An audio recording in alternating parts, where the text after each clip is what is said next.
네, 하십시오. 존경하는 강호필 지작사령관님께 질문 드리겠습니다. 본인은 억울하시겠지만 12월 4일 마지막 화상회의에 참석한 여러 장군 중에 사전에 기획되고 모의된 부대 외에 지작사령관이 거론된 건 사실이죠.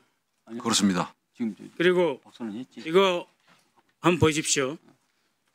11월 21일, 22일, 23일, 24일, 25일 이 기간에 이진우 수방사령관, 김용대 드론사령관, 강호필 지작사령관 휴가 기간이 겹칩니다.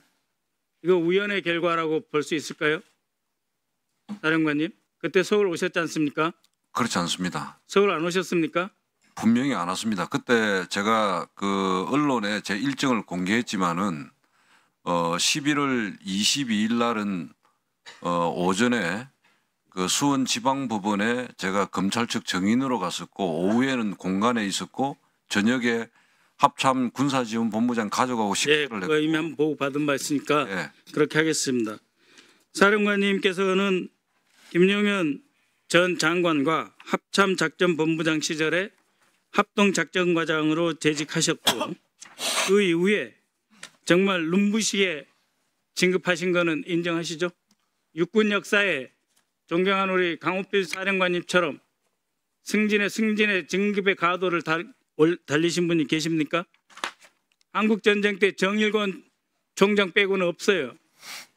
의원님 아시죠? 1분만 시간을 주시면 제가 답변 드려도 되겠습니까? 한꺼번에 답변 주십시오. 네.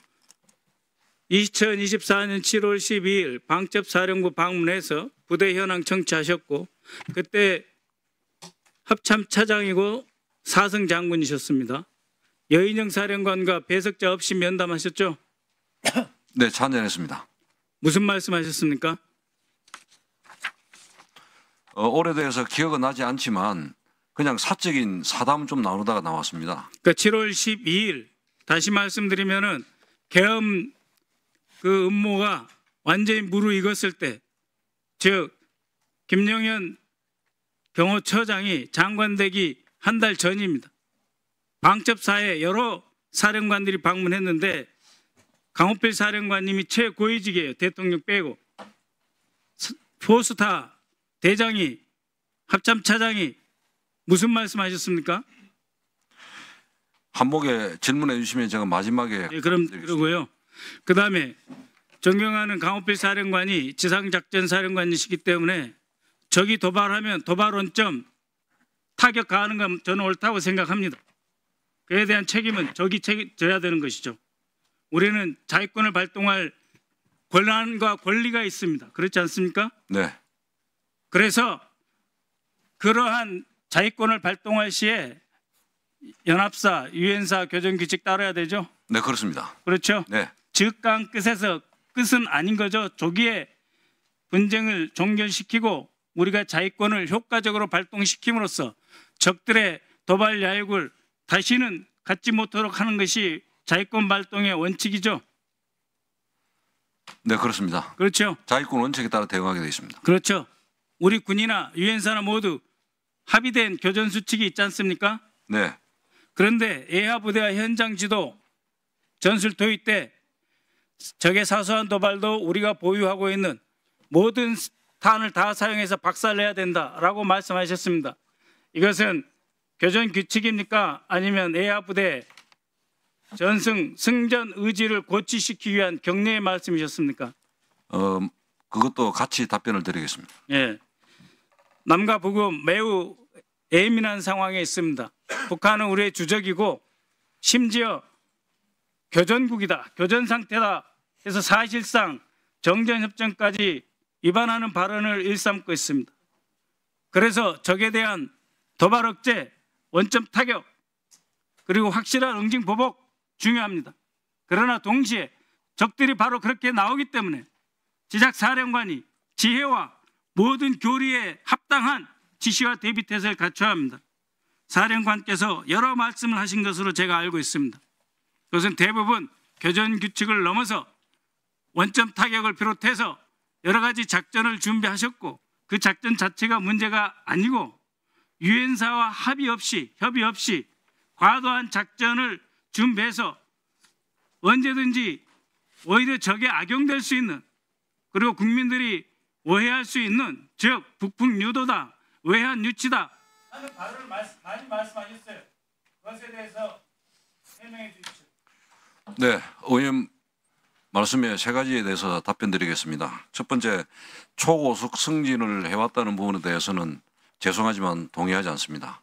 저는 준장 진급 때부터 대장 진급 때까지 1차에 진급을 한 적이 없습니다.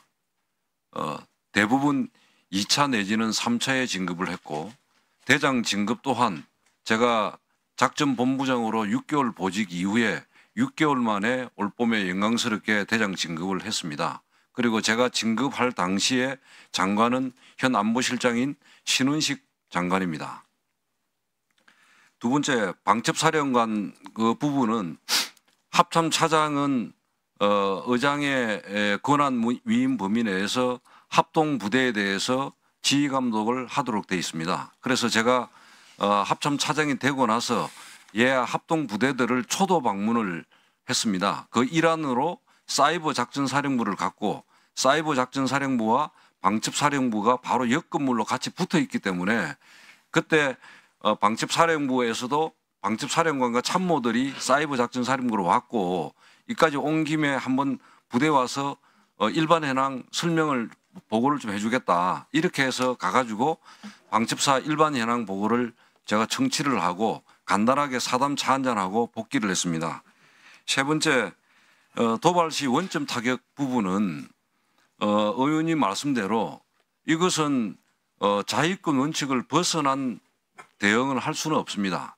저희들이 보면은 반드시 적의 다양한 도발 유형에 따른 우리가 대비 태세를 유지를 하고 대비 계획을 발전시키는 것은 군의 본연의 임무와 역할입니다. 다만 이것을 시행을 할 때는 조건이 몇 가지가 있습니다. 첫 번째는 적이 도발을 해야 됩니다.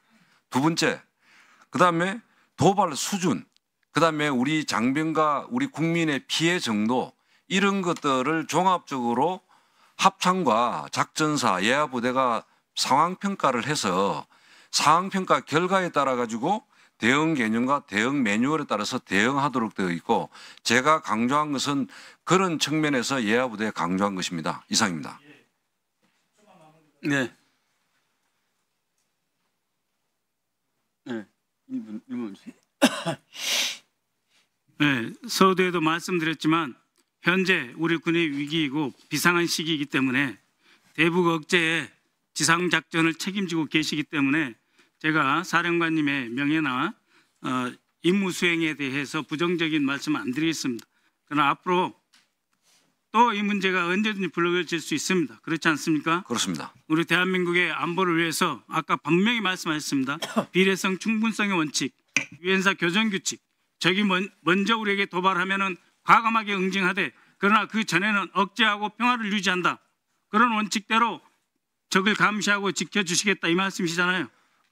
예전에도 그렇고 지금도 그렇고 앞으로도 그렇고 그 불변의 원칙은 반드시 준수되어야 됩니다. 이상입니다. 네, 사령관 말씀 존중합니다. 이상입니다. 네, 김병주 의원님 어떤 내용이죠? 그 지작사령관하고